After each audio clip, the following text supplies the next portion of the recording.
We've seen in the dying months of the Howard regime, back in 2007, John Howard introduced the Northern Territory Emergency Response.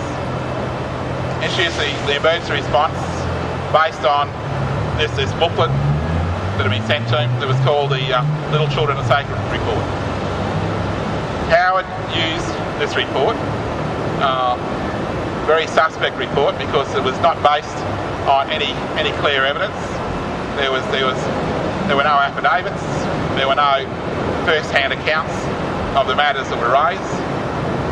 This report is based on conversations that the author had with certain persons, second-hand, third-hand reports.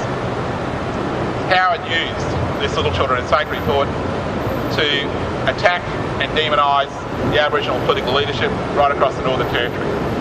He virtually referred to every Aboriginal man, every Aboriginal male person in the Northern Territory, in the remote communities, and accused every Aboriginal man of being pedophiles. He introduced the Northern Territory Emergency Response. In order to do that, he had to suspend the 1965 Racial Discrimination Act. He also had to suspend the Northern Territory land rights legislation. He brought the response in, and as said, Howard's primary motivation was not for the needs of the welfare of the Aboriginal communities, not for the needs of the welfare of the Aboriginal children on those communities, purely serving the needs of his own political machine in the lead up to the November 2007 election. We had great hopes. The Northern Territory communities, the political leadership had great hopes that if there's a change of government, that the new Rudd government may then reinstate the land rights legislation, may reinstate the Racial Discrimination Act, and may lift the worst aspects of that emergency response. So when Rudd was elected in November 2007, unfortunately and sadly, we saw that Rudd's new minister, Jenny Macklin, has refused to reinstate those crucial pieces of legislation, and has not only maintained the emergency response, has not only maintained the most negative aspects of those emergency response, such as income management, but has even broadened it and strengthened it. We've even had a sweetheart deal done between the Bligh government and Canberra and Anna Bligh's board. The framework of the Northern Territory Emergency Response into Queensland. We have 4 designated communities in Cape York that are also under those same regimes of income management. We have this Commission of Inquiry up there in the Cape York, funded to the tune of $12 million. It's a star chamber in which Aboriginal parents can be taken into these places. All rights are suspended, and they're grilled and cross-examined and given a third degree about their capacity to fulfil their roles as parents to their children. So it's absolutely horrific.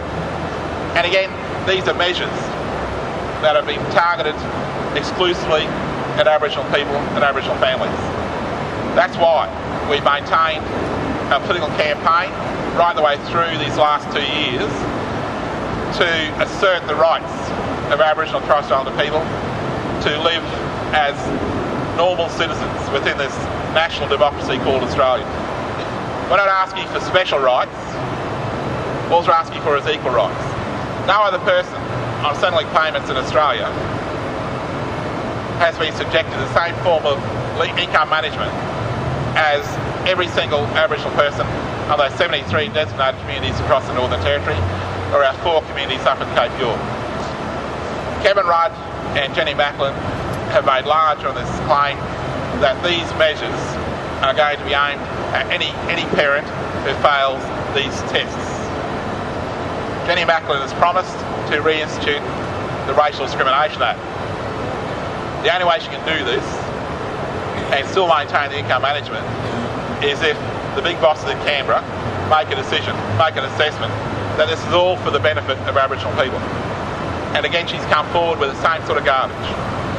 That she's going to make the decisions on behalf of the Aboriginal families because she has reached the assessment that it's for their own good.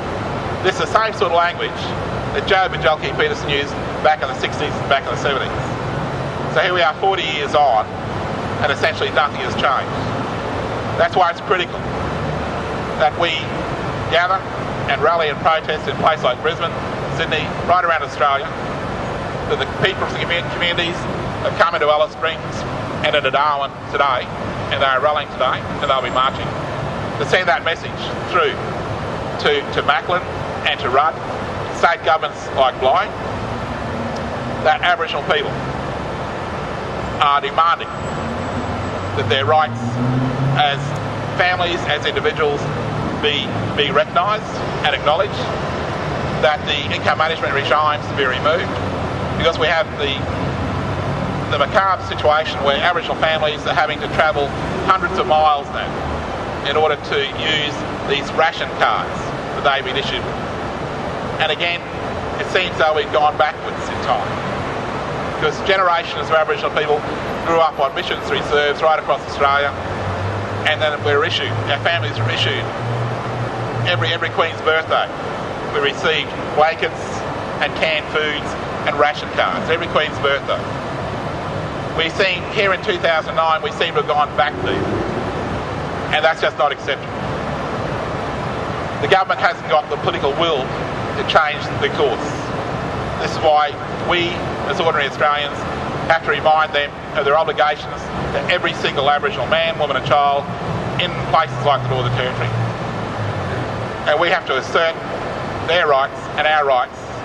We have to make sure that the Northern Territory Emergency Response is wound up, that the Racial Discrimination Act is reinstituted, that the Northern Territory Land Rights Act is reinstituted, and that Aboriginal people right across the Northern Territory and across those communities in the Cape, West Australia and South Australia are acknowledged and recognised. Thank you.